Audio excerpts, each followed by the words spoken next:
Hello everyone, welcome to SJ competitive academy. ఇప్పటి వరకు రైల్వేకి సంబంధించిన అన్ని ప్రీవియస్ ఇయర్ క్వశ్చన్స్ అనేవి డిస్కస్ చేసుకుంటూ వచ్చాం. కానీ రీసెంట్గానే ఎన్టీపీసీ డేట్స్ అనేవి రిలీజ్ చేశాడు కాబట్టి రైల్వే ఎన్టీపీసీకి సంబంధించిన previous year top 200 questions of general science అనేది ఈ రోజు నుంచి డిస్కస్ చేద్దాం. అదేవిధంగా ఎన్టీపీసీకి ఎక్కువ డేస్ లేదు కాబట్టి చాలా తక్కువ టైం ఉంది కాబట్టి మీ ఎగ్జామ్ ప్రిపరేషన్ని కొంచెం బూస్ట్ చేద్దామని ఒక కొత్త కోర్స్ అనేది లాంచ్ చేస్తున్నాం. అదే గ్రాండ్ టెస్ట్. మీకు రోజుకు ఒక గ్రాండ్ టెస్ట్ అనేది పెట్టడం జరుగుతుంది అండ్ ప్రతి గ్రాండ్ టెస్ట్ యొక్క ఎక్స్ప్లెనేషన్ కూడా ప్రొవైడ్ చేయడం అనేది జరుగుతుంది. ఆ గ్రాండ్ టెస్ట్ అనేది అండ్ ఎక్స్ప్లెనేషన్ కూడా మీకు జస్ట్ 299 రూపీస్కే ప్రొవైడ్ చేయడం అనేది జరుగుతుంది. ఎవరైనా ఇంట్రెస్టెడ్ క్యాండిడేట్స్ ఉంటే ప్లే స్టోర్కి వెళ్ళి ఎస్జే కాంపిటేటివ్ అకాడమీ అని ఉంటుంది, డౌన్లోడ్ చేసుకొని మీరు పర్చేస్ చేసుకోవచ్చు. మీకు ఏమైనా డౌట్స్ ఉంటే మీరు ఇన్స్టిట్యూట్ నెంబర్ స్క్రోల్ చేస్తున్న ఇన్స్టిట్యూట్ నెంబర్కి మీరు కాల్ చేయొచ్చు. Okay, let's see the first question in the NTPC. The term sericulture is related to the which of the following? Okay, sericulture అనే ఒక వర్డ్ ఇచ్చారు, అది దేనికి సంబంధించి అని అడుగుతున్నాడు. ఓకే, చూడండి, సెరికల్చర్ అనే పదం కింద వాటిలో దేనికి సంబంధించినది. ఓకేనా, ఫస్ట్ ఆప్షన్స్ వైజ్ గా వెళ్దాం అనమాట. ఓకేనా, ఫస్ట్ ఏముంది? ఫిష్ ఫార్మింగ్ ఉంది. అసలు ఫిష్ ఫార్మింగ్ అంటే ఏదైతే ఫిష్ ని కల్చర్ చేస్తామో దాన్ని ఏమని పిలుస్తామంటే పిస్కీ కల్చర్ అని పిలుస్తాం. Okay, pisciculture. ఓకే, ఎందుకంటే పీసెస్ అంటాం కదా, ఫిషెస్ అంటే ఏమంటాం క్లాసిఫికేషన్ వచ్చేసరికి పీసెస్. ఓకే, అలా పిస్కీ కల్చర్ అంటాం. అండ్ నెక్స్ట్ వచ్చేసరికి సిల్క్ ఫార్మింగ్. ఓకేనా, సిల్క్ ఫార్మింగ్ అంటే ఏంటంటే ఏదైతే సిల్క్ తయారు చేయడం దాన్ని ఏమంటాము అంటే we call it as sericulture. Okay, silk ని తయారు చేయడం అంటాం. అండ్ నెక్స్ట్ బర్డ్ ఫార్మింగ్ ఏంటి అంటే పౌల్ట్రీ. ఓకే, అందరూ అనుకోవచ్చు పౌల్ట్రీ అంటే ఓన్లీ కోళ్ళ పెంపకం మాత్రమే అని అనుకుంటారు, కానీ పౌల్ట్రీ అంటే కోళ్ళ పెంపకమే కాదు, ఇంకా డక్స్ అలాంటి బర్డ్స్ కూడా మనం కల్చర్ చేస్తే that is called as poultry farming అని అంటాం.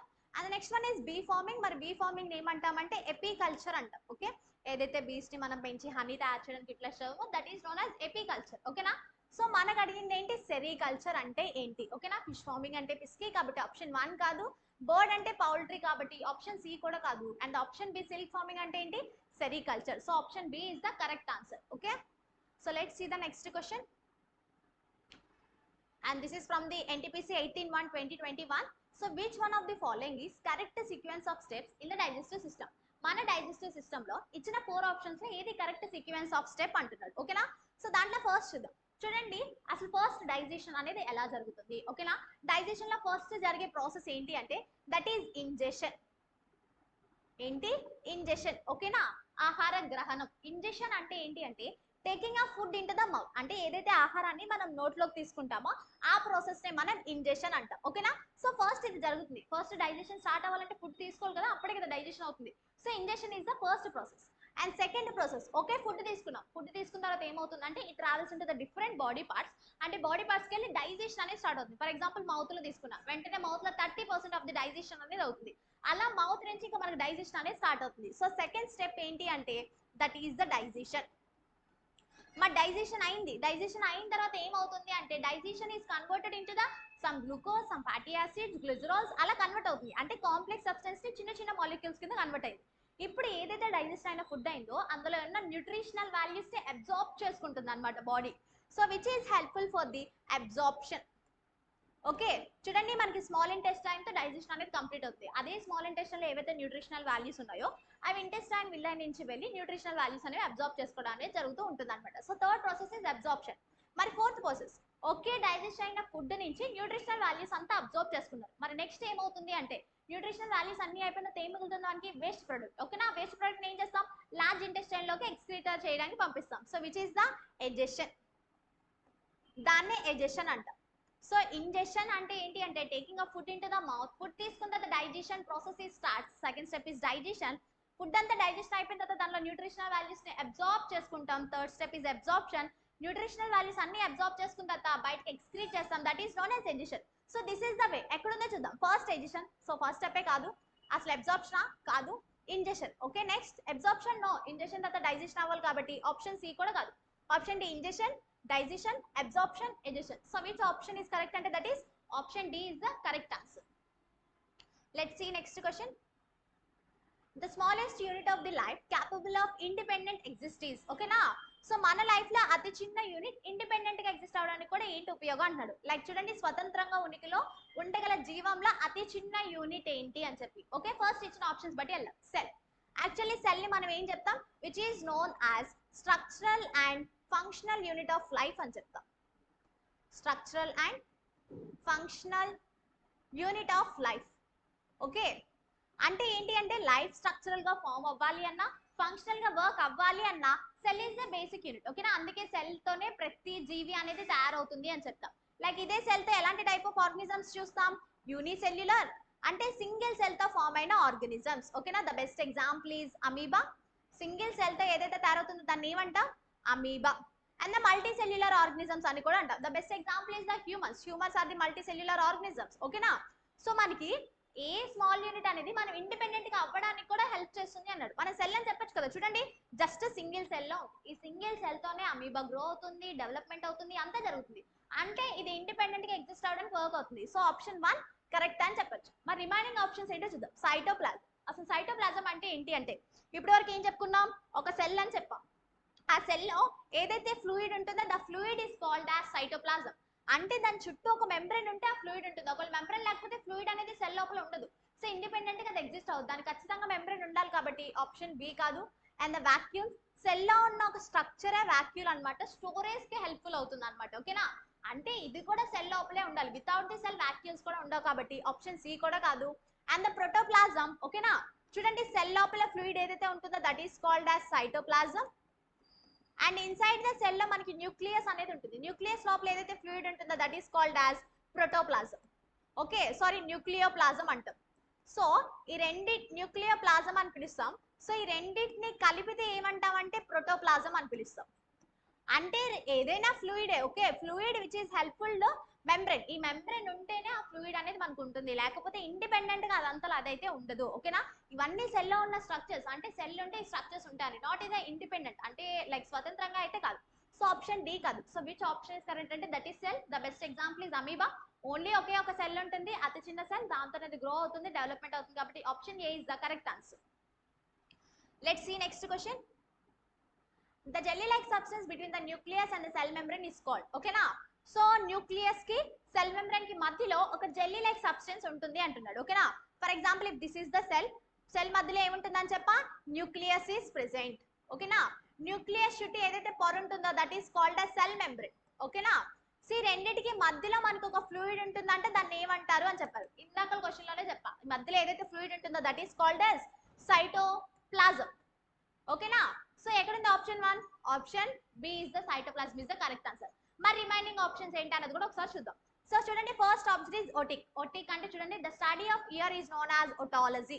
అంటే the word is related to the ear. ఓకేనా, ఇయర్ కి సంబంధించింది. మనకి దేని గురించి అడిగాడు? Cell. So it's not related that. And next one is amniotic. ఓకేనా, ఆమ్నియోటిక్ ఫ్లూయిడ్ అంటే ఏంటి అంటే లైక్ ఏదైతే మదర్ ప్రెగ్నెన్సీలో ఉంటే మదర్ యొక్క గర్భసంచికి అండ్ ఫీటస్ పెరుగుతున్న పిండానికి మధ్యలో ఏదైతే ఫ్లూయిడ్ ఉంటుందో that is called as amniotic. అంటే ఫీటస్ కి మదర్ రూమ్ కి మధ్యలో ఉన్న ఫ్లూయిడ్. ఓకేనా, which is not about the cell, కాబట్టి ఆప్షన్ సి కాదు. And next one is pleural. ఓకేనా, లంగ్ చుట్టూ ఏదైతే పొర ఉంటుందో దాన్ని మనం ప్లూరల్ మెంబ్రేన్ అంటాం. మధ్యలో ఉండే ఫ్లూయిడ్ ని ప్లూరల్ ఫ్లూయిడ్ అంటాం. అంటే ఇది కూడా లంగ్ లో ఉంటుంది, not in between the nucleus and the cell membrane కి మధ్యలో అయితే కాదు. కాబట్టి ఆప్షన్ డి కూడా కాదు. So which option is correct అంటే that is option D, cytoplasm is the correct answer. Let's see next question. So ఎవరికైనా కంప్లీట్ బయాలజీ క్లాసెస్ కావాలి అనుకుంటే జస్ట్ 199 రూపీస్కి ప్రొవైడ్ చేయడం అనేది జరుగుతుంది. సో పర్చేస్ చేయాలి అనుకున్న వాళ్ళు ప్లే స్టోర్లోకి వెళ్ళి ఎస్జే కాంపిటేటివ్ అకాడమీ అని చెప్పి మీరు పర్చేస్ చేసుకుంటే సో మీకు బయాలజీ క్లాసెస్ అనేది ఇవ్వడం అనేది జరుగుతుంది. So let's see next question. White blood cells in the blood. ఓకేనా, వైట్ బ్లడ్ సెల్స్ బ్లడ్ లో ఏం చేస్తాయి అంటారు. యాక్చువల్లీ బ్లడ్ లో మనకి ఎన్ని టైప్స్ ఆఫ్ సెల్స్ ఉంటాయి అన్నది చూద్దాం. ఓకేనా, so the blood has 3 types of cells. ఓకేనా, ఎన్ని టైప్స్ ఆఫ్ సెల్స్? 3 టైప్స్. ఏంటి అంటే RBC, WBC and next platelets. ఓకేనా, సో వీటి యొక్క మెయిన్ ఫంక్షన్స్ ఏంటి అన్నది చూద్దాం. ఓకే, సో చూడండి వీటి యొక్క మెయిన్ ఫంక్షన్స్ ఏంటి అంటే ఆర్బిసి ఏం చేస్తుందంటే which is helpful for the haemoglobin production. Okay, అంటే హిమోగ్లోబిన్ అనేది ఉంటుంది. ఈ హిమోగ్లోబిన్ ఏం చేస్తుందంటే ఆక్సిజన్ ట్రాన్స్పోర్ట్. అంటే RBC is helpful for oxygen transport. Oxygen ని ట్రాన్స్పోర్ట్ చేయడానికి మనకి ఆర్బిసి అనేది హెల్ప్ఫుల్ అవుతుంది. ఓకేనా, మన డబ్ల్యూబిసి దేనికి హెల్ప్ఫుల్ అవుతుందంటే ఫర్ ఇంక్రీజింగ్ ద ఇమ్యూనిటీ. మన రోగ నిరోధక శక్తి ఇంక్రీజ్ అవ్వాలి అంటే WBC cells is important. So to increasing the immunity. మరి ప్లేట్లెట్స్ ఏం చేస్తాయి అంటే బ్లడ్ క్లాటింగ్. ఫర్ ఎగ్జాంపుల్ నీకు ఏదో దెబ్బ తగిలింది. ఓకేనా, బ్లీడింగ్ అయిపోతుంది, రక్తం అనేది కారిపోతుంది. ఆ రక్తం అనేది గడ్డ కట్టాలి అంటే ఏవి యాక్టివేట్ అవ్వాలంటే ప్లేట్లెట్స్ అనేది ఫస్ట్ యాక్టివేట్ అవ్వాలి. సో దేనికి హెల్ప్ఫుల్ అవుతుందంటే blood clotting which is known as clotting of the blood. అంటే రక్తం గడ్డగట్టడానికి హెల్ప్ఫుల్ అవుతుంది. సో మనకి అడిగింది ఏంటి? WBC అంటే దేని గురించి? ఇమ్యూనిటీ. చూడండి, క్యారీ హిమోగ్లోబిన్ ప్రోటీన్, ఇది క్యారీ చేసేది ఏంటి? RBC. కాబట్టి WBC కాదు, ఆప్షన్ 1 కాదు. క్యారీ ద న్యూట్రియన్స్, మన న్యూట్రియన్స్ ని క్యారీ చేసేది ఏంటి అంటే మన బ్లడ్ యాక్చువల్లీ 2 పార్ట్స్ అని చెప్తాం అన్నమాట. ఓకేనా? So these are blood cells. Blood అనేది మళ్ళీ 2 టైప్స్. సో దాంట్లో ఒక టైప్ బ్లడ్ సెల్స్ అయితే ఇంకో టైప్ ప్లాస్మా. ఓకేనా? ఈ ప్లాస్మా అనేది ఏం చేస్తుందంటే న్యూట్రియన్స్ ని క్యారీ చేస్తుంది. ఓకేనా? So which is the function of plasma, not the WBC. కాబట్టి ఆప్షన్ 2 కాదు. And next, protect the body from infection. Yes. WBC అంటే ఏం చెప్పా? Which is increasing our immunity, మన ఇమ్యూనిటీ ఇంక్రీజ్ చేసేది. అంటే ఏంటి? ఇన్ఫెక్షన్స్ ఏమీ అవ్వకుండా మన బాడీని ప్రొటెక్ట్ చేయడం. So option B is the correct answer. And last and help in blood clotting, blood clotting helpful చేసేది ఏంటని చెప్పా? ప్లేటిలెట్స్ అని చెప్పా. కాబట్టి ఆప్షన్ డి కూడా కాదు. So which option is the correct answer? WBC ఏం చేస్తుందంటే ఇన్ఫెక్షన్ అనేది జరగకుండా మన బాడీని ప్రొటెక్ట్ చేస్తూ ఉంటుంది. So option C is the correct answer. Let's see next question.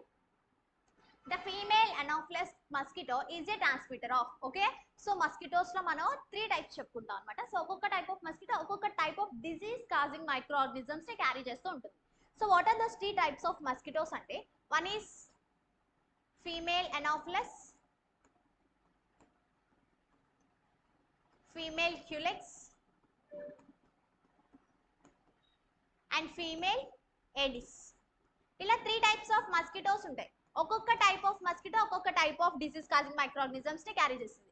Female anopheles దేన్ని క్యారీ చేస్తుంది అంటే దట్ ఈస్ ద మలేరియా, మలేరియాని క్యారీ చేస్తుంది. మరి ఫీమేల్ క్యులెక్స్ దేన్ని క్యారీ చేస్తుంది అంటే that is filariasis and encephalitis. ఓకేనా? ఏంటి అసలు ఫిలారియాసిస్ అంటే ఏంటి, ఎన్సెఫలైటిస్ అంటే ఏంటి అంటే చూడండి, ఫిలారియాసిస్ అంటే బోధకాలు, అంటే కాల్ అనేది లావుగా అయిపోతూ ఉంటుంది కదా, సో దాన్ని ఫిలారియాసిస్ అంటాం. ఓకేనా? దెన్ వాట్ ఈస్ ఎన్సెఫలైటిస్ అంటే మెదడు వాపు, బ్రెయిన్ స్వెల్లింగ్, ఏదైతే మెదడు అనేది వాస్తుందో దాన్ని మనం ఎన్సెఫలైటిస్ అంటాం. సో ఆ పర్టికులర్ కాజింగ్ పారాసైట్స్ ని క్యారీ చేసేది ఏంటి అంటే ఫీమేల్ క్యులెక్స్ అనే మస్కిటో. మరి ఫీమేల్ ఏడిస్ దేన్ని క్యారీ చేస్తుంది అంటే that is chikungunya and dengue. So ఈ కాజింగ్ మైక్రో ఆర్గానిజమ్స్ ఇది క్యారీ చేస్తుంది అనమాట. ఓకేనా? సో ఇప్పుడు మనకు అడిగింది ఏంటి, మలేరియాని, ఈ ఫీమేల్ అనోఫ్లస్ మస్కిటో దేన్ని క్యారీ చేస్తుంది అని అడిగారు. సో ఫీమేల్ అనోఫ్లస్ మస్కిటో ఏం చెప్పా? మలేరియా. సో ఏ ఆప్షన్ లో ఉంది malaria? That is option D, malaria is the correct answer అన్నమాట. ఓకేనా? సో రిమైనింగ్ కాదు, డెంగ్యూని క్యారీ చేసేది ఫీమేల్ ఏడిస్, మనకు అడిగింది ఫీమేల్ అనోఫ్లస్ కాదు కాబట్టి.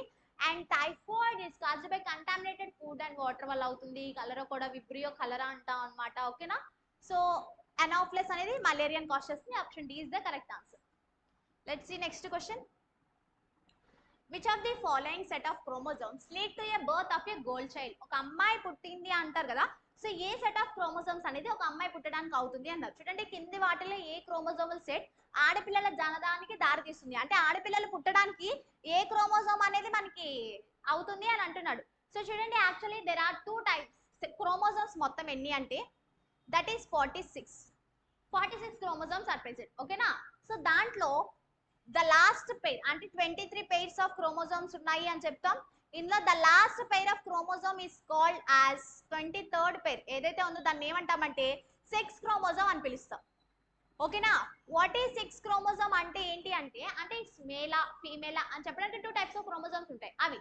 సో వాట్ ఈస్ దట్ అంటే XX అంటే ఏంటి అంటే ఫీమేల్, అంటే అమ్మాయి పుట్టింది గర్ల్. ఓకేనా? XY అంటే ఏంటి అంటే మేల్. ఓకేనా? సో ఇలా ఈ క్రోమోజోమ్స్ బట్టి అమ్మాయి పుడతాడు అబ్బాయి పుడతాడు అని చెప్తూ ఉంటాం అనమాట. సో ఇప్పుడు చూడండి, మనకి ఇచ్చిన క్రోమోజోమ్స్ XY అంటే ఏం చెప్పా? బాయ్. మనకి అమ్మాయి. ఓకేనా? XZ. అసలు XZ ఎక్కడ చెప్పా? ఉంటే XX ఉండాలి లేదా XY ఉండాలి. అసలు Z అనే క్రోమోజోమ్ ఎక్కడా లేదు. No. And the YY, it's impossible to YY. ఎందుకు ఇంపాసిబుల్ అన్నది చూడండి. ఫర్ ఎగ్జాంపుల్, మదర్ ఎవరు? XX క్రోమోజోమ్ లో ఉంటాయి, మదర్ అమ్మాయి కాబట్టి, అండ్ ఫాదర్ అబ్బాయి కాబట్టి XY క్రోమోజోమ్స్ ఉంటాయి. సో మన క్రోమోజోమ్స్ ఎలా ట్రాన్స్ఫర్ అవుతాయి అంటే హాఫ్ ఏమో మదర్ నుంచి ట్రాన్స్ఫర్ అవుతాయి, హాఫ్ ఏమో ఫాదర్ నుంచి ట్రాన్స్ఫర్ అవుతాయి. సో చూడండి, మదర్ నుంచి ఒక X క్రోమోజోమ్ వస్తే ఫాదర్ నుంచి ఇంకొక క్రోమోజోమ్ రావాలి. వస్తే ఏం రావాలి? ఒకసారి X రావాలి, లేదా వస్తే ఇంకోటి ఏం రావాలి? మదర్ నుంచి ఒకటి అండ్ ఫాదర్ నుంచి ఇంకోటి Y క్రోమోజోమ్ వస్తే ఈ 2 పేటర్న్స్ రావాలి. పుడితే ఫీమేల్ XX వస్తుంది, లేదా మేల్ పుడితే XY. ఈ 2 తప్ప ఇంకెలాంటి టైప్ ఆఫ్ క్రోమోజోమ్స్ ఉండవు. మనకి అసలు YY అనేది ఇంపాసిబుల్. ఎందుకంటే మదర్ లో ఉండే 2 X క్రోమోజోమ్స్, ఇద్దరి నుంచి హాఫ్ ఆఫ్ వస్తుంది కాబట్టి ఖచ్చితంగా ఒక X క్రోమోజోమ్ ఉంటుంది. సో ఆప్షన్ సి కరెక్ట్ కాదు. And next one is XX. ఇందాకలో చెప్పాను కదా, ఫీమేల్ గర్ల్ చైల్డ్, అమ్మాయి పుట్టాలి అంటే XX chromosomes are important. So option D is the correct answer. Let's see next question. Who is known as father of modern genetics? ఓకేనా? So modern genetics కి father ఎవరు అని అడుగుతున్నారు. ఫస్ట్ జెనెటిక్స్ అంటే ఏంటి, ఏవైతే మన ఇప్పుడు పీ ప్లాన్స్ గురించి రీసెర్చ్ చేసి లా ఆఫ్ డామినెన్స్ ఏంటి, what are the genetical disorders, what are the chromosomes, ఓకేనా. సో ఇవన్నీ మనం జెనెటిక్స్ లో డిస్కస్ చేస్తాం. సో ఇలా మోడర్న్ జెనెటిక్స్ కి ఫాదర్ ఎవరు అని అడుగుతారు. So go with the options. First James Watson. ఇతను ఏం మనకి ఎక్స్ప్లెయిన్ చేశారు అంటే దట్ ఈస్ ద డిఎన్ఏ, ఓకేనా. డిఎన్ఏ హెలికల్ స్ట్రక్చర్ అంటే డిఎన్ఏ అనేది ఇలా హెలికల్ గా ఉంటుంది అని చెప్పి ఆ డిఎన్ఏ గురించి చెప్పింది James Watson. Not about the genetics. Option A కాదు. And next one is Gregor Mendel, ఓకేనా. చూడండి, Mendel was known as father of modern genetics. ఎందుకు అంటే అతను పీ ప్లాంట్స్ అంటే బఠానీ మొక్కలు తీసుకుని ఒక 7 డిఫరెంట్ టైప్స్ ఆఫ్ ట్రయడ్స్ అంటే 7 డిఫరెంట్ టైప్స్ ఆఫ్ క్యారెక్టర్స్ ని తీసుకొని వాటిని పాలినేషన్ అనేది చేసి వాటి ద్వారా మన జెనెటిక్స్ అనేది ఎక్స్ప్లెయిన్ చేశారనమాట. అంటే ఏం ఎక్స్ప్లెయిన్ చేశారు అంటే that is law of dominance, okay. So law of dominance అనేది ఎలా అవుతుంది, law of segregation, how the chromosomes has been separated, ఓకేనా, ఎలా అవుతున్నాయి ఏంటి అని చెప్పి, okay. And law of independent assortment, ఓకేనా. సో ఇవన్నీ మనకి మెయిన్ గా ఎక్స్ప్లెయిన్ చేసింది ఎవరు అంటే Mendel, okay. So pea plants చేసిన ఎక్స్పెరిమెంట్ బట్టి మాక్సిమం ఆఫ్ ది జెనెటిక్స్ గురించి మనకి ఎక్స్ప్లెయిన్ చేసింది మెండెల్ కాబట్టి he was called as father of the modern genetics అంటాం. So option B is the correct answer. మరి రిమైనింగ్ రాబర్ట్ బ్రౌన్ ఏం కనిపెట్టాడు అంటే ఇందాక స్టార్టింగ్ చెప్పా, ఒక సెల్ ఉంటుంది, ఆ సెల్ మధ్యలో న్యూక్లియస్ ఉంటుంది, ఈ న్యూక్లియస్ మనకి డిఎన్ఏ క్రోమోజోమ్స్ ని క్యారీ చేస్తుంది. మరి ఈ సెల్ లోపల న్యూక్లియస్ ఉంది అని కనిపెట్టింది ఎవరు అంటే రాబర్ట్ బ్రౌన్. న్యూక్లియస్ ని ఐడెంటిఫై చేశారు. అండ్ మరి రోజ్లిన్ ఫ్రాంక్లిన్ ఇతను ఏం చెప్పారు అంటే ఎక్స్రే డైఫ్రాక్షన్ ఆఫ్ డిఎన్ఏ, డిఎన్ఏలో ఎక్స్రే డైఫ్రాక్షన్ అనే థియరీని ఎక్స్ప్లెయిన్ చేసింది ఎవరు అంటే that is Franklin, Rosalind Franklin, okay. So మనకి జెనెటిక్స్ గురించి అడిగారు కాబట్టి ఎవరు అంటే that is father of genetics is the Mendel, okay. Gregor Mendel అంటాం. Option B is the correct answer. Let's see next question. Who gave the term homo sapiens, okay. Homo sapiens అనే word ఎవరు ఇచ్చారు అన్నారు. అసలు ఫస్ట్ హోమోసెపైన్స్ అంటే ఏంటి, ఓకేనా. చూడండి, హోమోసెపైన్స్ అంటే ఏంటి అంటే వైజ్ మ్యాన్, ఓకే, అంటే తెలివైన మనిషి అంటే మనమే, వీఆర్ హోమోసెపైన్స్, మనల్ని హోమోసెపైన్స్ అంటారు. సో ఈ వర్డ్ ఇచ్చింది ఎవరు. So go with the options. Darwin. అసలు డార్విన్ ఏం చేశాడు, which explains the natural selection of evolution. Evolution లో న్యాచురల్ సెలెక్షన్ అన్న థియరీని ఎక్స్ప్లెయిన్ చేసింది డార్విన్ అన్నమాట, ఓకేనా. So he is not giving the homo sapiens అనే వర్డ్ ఇవ్వలేదు, జస్ట్ న్యాచురల్ సెలెక్షన్ ఎక్స్ప్లెయిన్ చేశారు. సో ఆప్షన్ ఏ కాదు. And Miller. చూడండి, మిల్లర్ ఎవరు అంటే సేమ్ ఎవల్యూషన్ లోనే ఒక ఎక్స్పెరిమెంట్ చెప్పారనమాట. సో మిల్లర్ అండ్ ఉరే ఎక్స్పెరిమెంట్ అని చెప్పి స్టిమ్యులేషన్ ఎక్స్పెరిమెంట్ అని చెప్తాం అనమాట. ఏం చెప్పారంటే కెమికల్ ఎవల్యూషన్స్ అంటే ఎర్త్ ఎప్పుడైతే ఉందో అప్పుడు అమోనియా మీథేన్ అనే గ్యాసెస్ ఉండేవి, అవన్నీ కెమికల్ ఎవల్యూషన్స్ ద్వారా అమైనో ఆసిడ్స్ న్యూక్లియోటైడ్స్ కింద ఇలా ఎవాల్యూట్ అయిందని ఈ ఎక్స్పెరిమెంట్ ఎక్స్ప్లెయిన్ చేసింది ఇతను, ఓకేనా. సో నాట్ ది హోమోసెపైన్స్ అనే వర్డ్ అయితే కాదు. So option B. And the Linnaeus, ఓకేనా.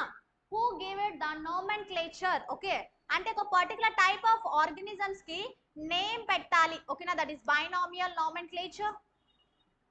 బైనామియల్ అంటే ఏంటి అంటే ప్రతి దానికి ఒక 2 నేమ్స్ ఉండాలి. ఏంటి ఆ 2 నేమ్స్ అంటే ఒకటి ఖచ్చితంగా జీనస్ అయి ఉండాలి, ఇంకోటి ఖచ్చితంగా స్పీషియస్ అయి ఉండాలి, ఓకేనా. ఫర్ ఎగ్జాంపుల్ చూడండి, the first one is genus is homo, sapiens is the species, ఓకేనా. సో ఇలా ఖచ్చితంగా 2 నేమ్స్ ఉండాలి అని చెప్పి ఒక మనిషికి హోమో సెపైన్స్ అన్న నేమ్ ఇచ్చింది ఎవరు అంటే దట్ ఈస్ ద లినియస్, ఓకేనా. Option C is the correct answer. మరి లాస్ట్ మెండల్, ఇందాకలే చెప్పా Mendel who is the father of genetics. Genetics గురించి చెప్పారే తప్ప నాట్ ఫర్ ది హ్యూమన్స్ కే పేరు పెట్టాలని అయితే కాదు. సో ఆప్షన్ డి కూడా కాదు. విచ్ ఆప్షన్ కరెక్ట్ అంటే that is option C, Linnaeus is the correct answer. Let's see next question. Who is the father of binomial nomenclature of all species of living organisms. ఇప్పుడే చెప్పా, binomial nomenclature అంటే ఏంటి, which is giving the 2 names, ఓకేనా. చూడండి, bits అనేవి repeat అవుతూనే ఉన్నాయి, అందుకే ప్రీవియస్ ఇయర్ బేస్డ్ పేపర్స్ అనేవి చెయ్యండి. దాని నుంచి కాన్సెప్ట్ అనేది మాక్సిమం రీకాల్ చేసుకుంటూ ఉండండి, అప్పుడు మీకు ఈజీగా ఉంటుంది ఎగ్జామ్ ప్రిపరేషన్. బైనామియల్ అంటే ఏంటి, 2 naming structure. What is the 2 naming structure అంటే ఇందాకలే చెప్పా, ఒక ఆర్గానిజం కి పేరు పెడితే అందులో ఫస్ట్ వన్ ఖచ్చితంగా జీనస్ అయి ఉండాలి అండ్ సెకండ్ టైప్ ఖచ్చితంగా స్పీషియస్ అయి ఉండాలి, ఓకేనా. సో ఇలా మాత్రమే ఉండాలి అని ఇచ్చింది ఎవరు అంటే దట్ ఈస్ కరోలస్ లినియస్, ఓకేనా. సో మనకి లూయిస్ పాస్చర్ వచ్చేసరికి మరి సైంటిస్ట్ ఏం చేశాడు అంటే majorly he researches about microbiology, ఓకేనా. మైక్రోబయాలజీ గురించి ఎక్కువగా లైక్ డిసీజెస్ గురించి వాటి గురించి ఎక్కువగా చెప్పారనమాట. అండ్ నెక్స్ట్ చార్లెస్ డార్విన్, ఇందాకలే చెప్పాను, డార్విన్ అనే అతను ఎవల్యూషన్ లో న్యాచురల్ సెలెక్షన్ అంటే ఒక మనిషి ఎలా ఎవాల్యూట్ అవుతున్నాడు, ఎవల్యూషన్ చేంజెస్ ఎలా వస్తున్నాయి ప్రతి ఆర్గానిజమ్స్ లో అని చెప్పి న్యాచురల్ సెలెక్షన్ అనే థియరీని ఎక్స్ప్లెయిన్ చేసింది డార్విన్, ఓకే. మరి జేమ్స్ వాట్సన్ ఎవరు అంటే సేమ్ ఆప్షన్ డిఎన్ఏ కనిపెట్టిన అతను హెలికల్ స్ట్రక్చర్ ఉంటుంది అని చెప్పి. So Watson is the scientist. ఓకేనా. సో అందుకే 75% of the previous papers repeat అవుతాయి అని చెప్తూ ఉంటారు అనమాట. So that's why previous year papers మాత్రం చేయడం మాత్రం మర్చిపోద్దు. ఓకేనా. So option B is the correct answer. Let's see next question. A species that cannot be found after a prolonged search in its area of habitation is said to be dash species. ఓకేనా. నివాస ప్రాంతంలో సుదీర్ఘ శోధన తర్వాత కూడా కనుగొనబడని జాతిని dash జాతిగా చెప్తారు. అంటే చాలా టైం వరకు ఒక ప్లేస్ లో ఉంటున్నాం, ఆ పర్టికులర్ ప్లేస్ లో ఒక ఆర్గనిజం ఉండేది కానీ అది కనిపించట్లేదు అంటే దాని అర్థం ఏంటి అని అడుగుతున్నాడు. దాన్ని ఏమని పిలుస్తా అంటున్నాడు. ఓకేనా. సో దేని ఏమంటా అంటే ఎక్స్టింక్ట్ అంటాం. ఓకేనా. ఎక్స్టింక్ట్ అంటే ఏంటి అంటే అంతరించిపోయింది, కనిపించట్లేదు, అక్కడ ఉండాలి, అక్కడ లేదు అంటే అర్థం ఏంటి, అది అంతరించిపోయింది, ఇంకా లేదు అని అర్థం. ఓకేనా. సో మరి రిమైనింగ్ ఆప్షన్స్ ఆన్సర్స్ ఏంటో చూద్దాం. Option C is the correct answer అన్నమాట.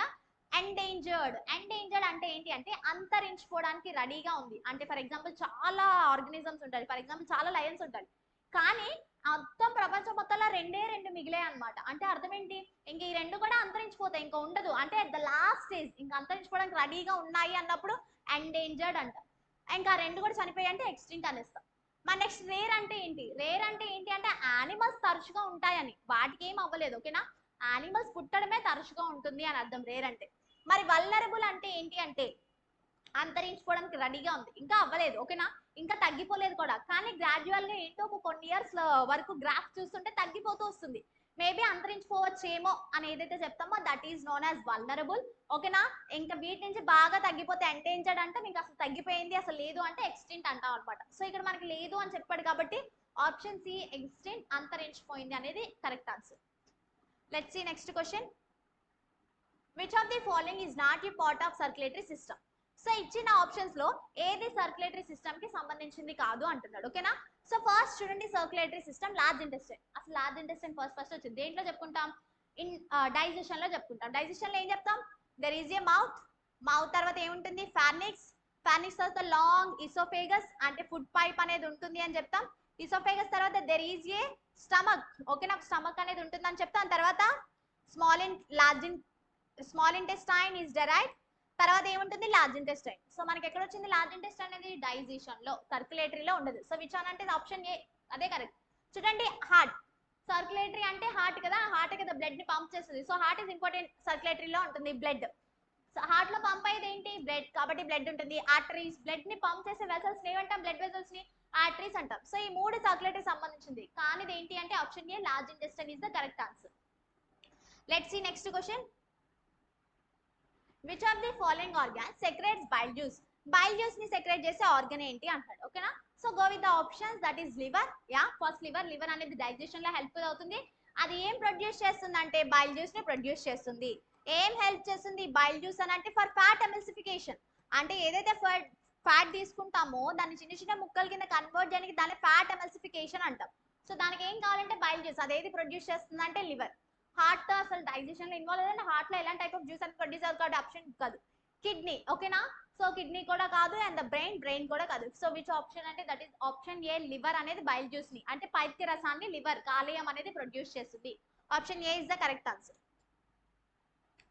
And next one is the arteries carries blood are filled with. Okay. Arteries అనేవి ఏ బ్లడ్ అంటే ఏది ఫిల్ చేసుకున్న బ్లడ్ ని క్యారీ చేస్తాయి అంటే, అసలు ఫస్ట్ ఆర్టరీస్ అంటే ఏంటి. ఓకేనా. చూడండి, బ్లడ్ వెజల్స్ అంటాం. బ్లడ్ వెజల్స్ అంటే ఏంటి అంటే రక్తాన్ని పంపించడానికి ఏవైతే ఒక ట్యూబ్ లైక్ స్ట్రక్చర్స్ ఉంటాయో those are called as blood vessels. ఈ బ్లడ్ వెజల్స్ మెయిన్ గా మనం 2 టైప్స్ కింద, actually 3 types, arteries, veins, capillaries. అందులో మనకి బ్లడ్ కి క్యారీ చేయడానికి మనకి అడిగింది arteries. Okay. And the veins. Arteries అంటే ఏంటి అంటే the arteries which carries only oxygenated blood. Okay. Oxygenated blood అంటే ఏంటి అంటే the blood which is combines with the oxygen. A blood అయితే ఆక్సిజన్ ని కంబైన్ చేస్తుందో దాన్ని మాత్రమే క్యారీ చేస్తుంది, కానీ అన్ని ఆర్టరీస్ కాదు, ఒక్క ఆర్టరీ తప్ప రిమైనింగ్ అన్ని ఆర్టరీస్ అదే క్యారీ చేస్తుంది. వాట్ ఈస్ దట్ ఎక్సెప్ట్ అంటే పల్మనరీ ఆర్టరీ. ఈ ఆర్టరీ తప్ప రిమైనింగ్ అన్ని ఆర్టరీస్ ఆక్సిజన్ నే క్యారీ చేస్తుంది. మరి వెయిన్స్ ఏం క్యారీ చేస్తుంది అంటే క్యారీస్ డిఆక్సిజనేటెడ్ బ్లడ్. ఓకేనా. అంటే ఆక్సిజన్ లేని బ్లడ్ అంటే ఏ blood, which is combined with the carbon dioxide. Blood ఏదైతే కార్బన్ డైఆక్సైడ్ బైండ్ చేసుకొని ఉంటుందో దాన్ని క్యారీ చేసుకొని వస్తుంది. మళ్ళీ అన్ని వెయిన్స్ అదే క్యారీ చేస్తుంది, కానీ ఒక్క వెయిన్ తప్ప. ఆ వెయిన్ ఏంటి అంటే పల్మరీ వెయిన్. ఓకేనా? సో దీన్ని బట్టి మీకు ఏమర్థమైంది? All arteries carries oxygenated blood. అంటే ఏ blood? That is option 1 oxygen. Carbon dioxide ని క్యారీ చేసేది ఏంటి? వెయిన్స్. ఓకేనా? And the toxins and the lipids అయితే కాదు. ఏంటి అంటే that is oxygen. Option A is the correct answer.